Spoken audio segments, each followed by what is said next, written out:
लेकिन मध्य पूर्व के बारे में यह स्थिति साफ है कि अरबों की जिस जमीन पर इजराइल कब्जा करके बैठा है वो जमीन उसको खाली करना होगी। आक्रमणकारी आक्रमण के फलों का उपभोग करे, ये हमें अपने संबंध में स्वीकार नहीं है। तो जो नियम हम पर लागू है वो औरों पर भी लागू होगा।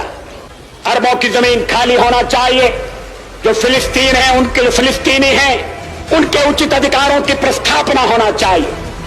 इजराइल के अस्तित्व को तो सोवियत रूस ने, अमेरिका ने भी स्वीकार किया है, हम भी स्वीकार कर चुके हैं। मध्य पूर्व का एक ऐसा हल निकालना पड़ेगा जिसमें आक्रमण का परिमार्जन हो और स्थायी शांति का आधार बने। गलतफहमी की गुंजाइश कहां है?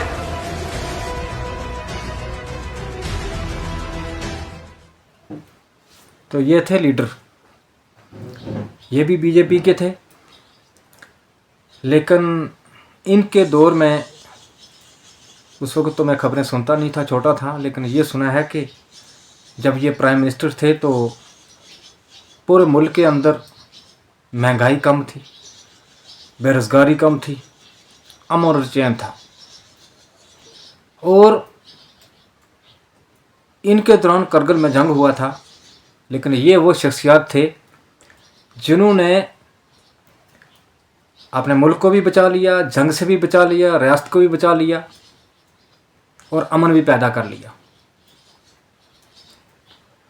और ये पढ़े लिखे थे, हिस्ट्री जानते थे, और ये उन 8 वक्तों के नाम है ये मैसेज के ये वो लीडर थे जिनको मुसलमान भी जाते थे और आज भी हमारे दिलों के अंदर हैं। ये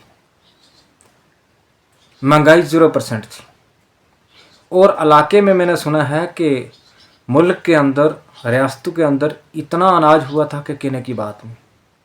वो कहते हैं ना, किसी अच्छे आदमी का अगर पाँव घर में पड़ जाए तो घर में खुशहाली आ जाती है, गांव में पड़े तो गांव में खुशहाली आती है।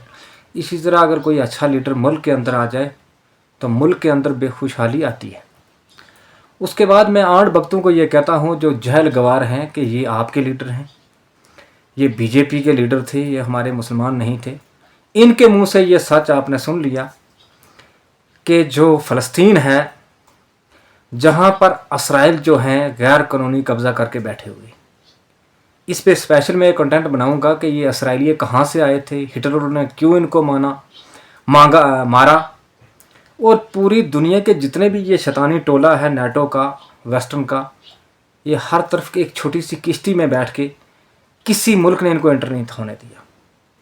और आखिर में मुसलमानों ने तर्स किया कि ये माइग्रेंट हैं, मारे हुए, तो ये किनारे पे आके लगे।